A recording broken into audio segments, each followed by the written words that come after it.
Yes, Yes, Madam Chairman, Chairwoman, again, I want to compliment Mr. Whiting for the task here.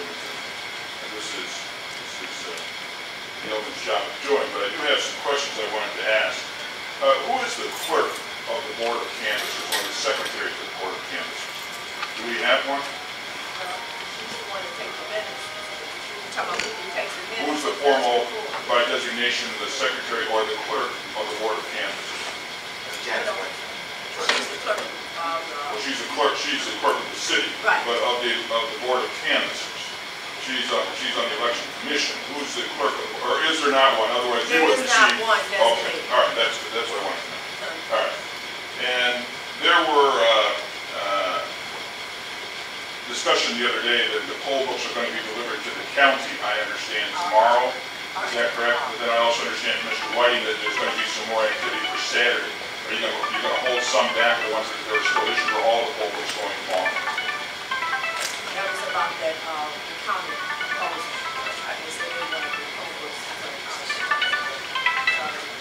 Actually, many of the poll books, except for the ones that are in question still, have been delivered to the county.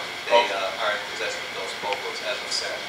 Okay, and how many do we still have that we possess here? Offhand, not Just active, roughly, but 5, 10? roughly 20. 20. And those are the ones that are these, or the ones you still have yet to do something with on Saturday? Yes. And that's all there is? Yes. Okay. The status of the defective case, that had the zipper kind of That torn? will take care of on Saturday. Thank you, Madam Chair. And do we know that district and precinct number of that case offhand, Mr. White? We can get that for you. Just a Okay, and let the record show that it was all, the lock was intact. It was. We have no objection to that at all. Just want to make sure that you have the right ones when you go to open them up and you put this new case. We'll look if we have the correct one. Are there any cases, and maybe I should wait for Mr. White to come back?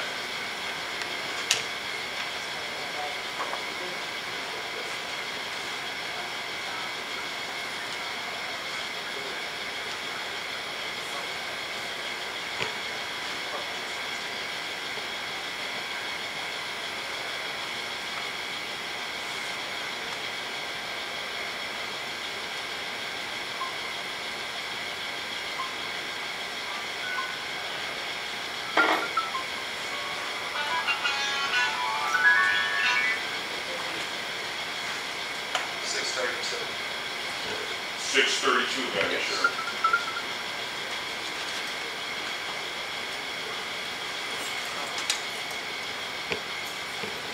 Thank you, Mr. White.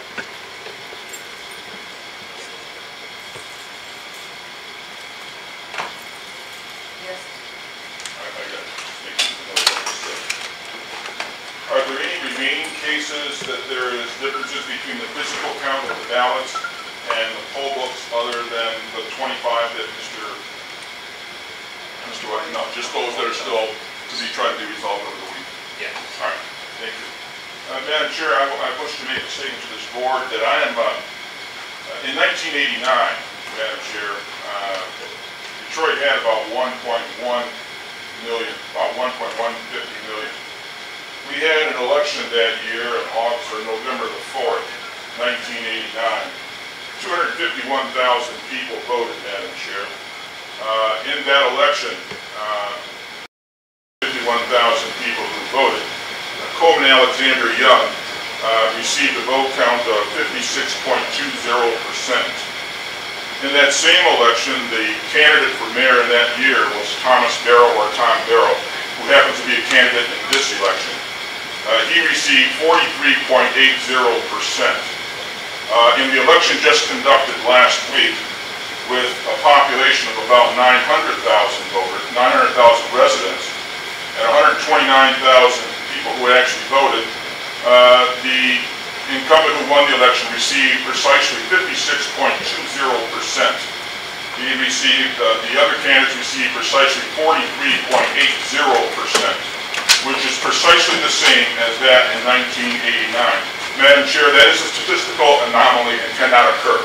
Therefore, Madam Chair, I am proposing, pursuant to the rules, to serve this board with the request to say that there is defective equipment and that this board has an obligation before certifying to verify the efficacy of the machines used. The equipment is defective and there are programs in it that are defective, and this board needs to resolve that issue before certifying this election, Madam Chair. That anomaly cannot occur.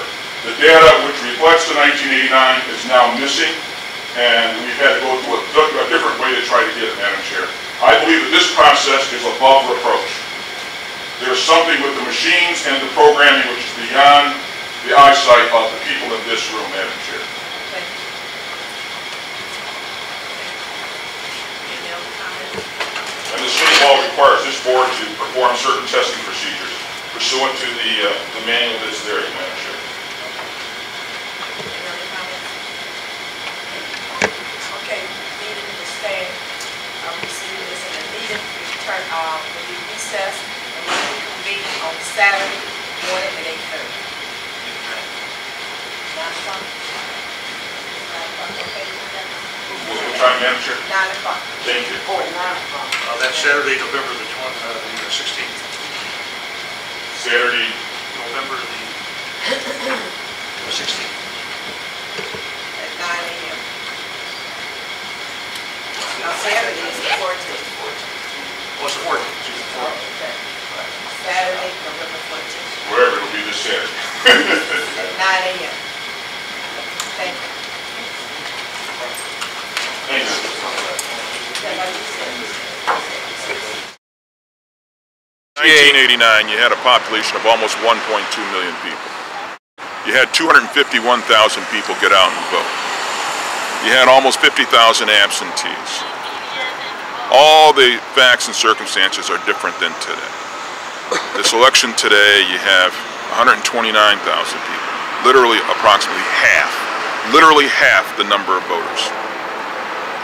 You have only 39,000 absentees, 40,000 absentees, a fraction of the number of absentees.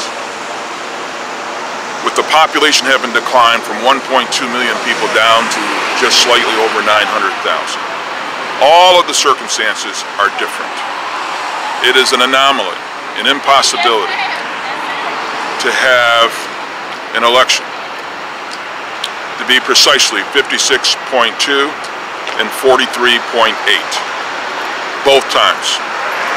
That cannot occur unless something is defective in the machines, unless something is defective in the program.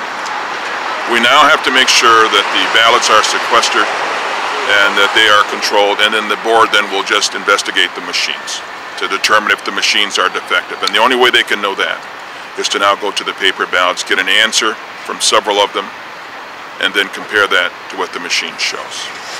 That's the only way they can know that. The people of Detroit, the efficacy of the election process, I really don't care about winning or losing. I mean, we've lost the election, that's over with. But the people of Detroit just need to know that the way they cast their ballot is the way it was counted. That's all.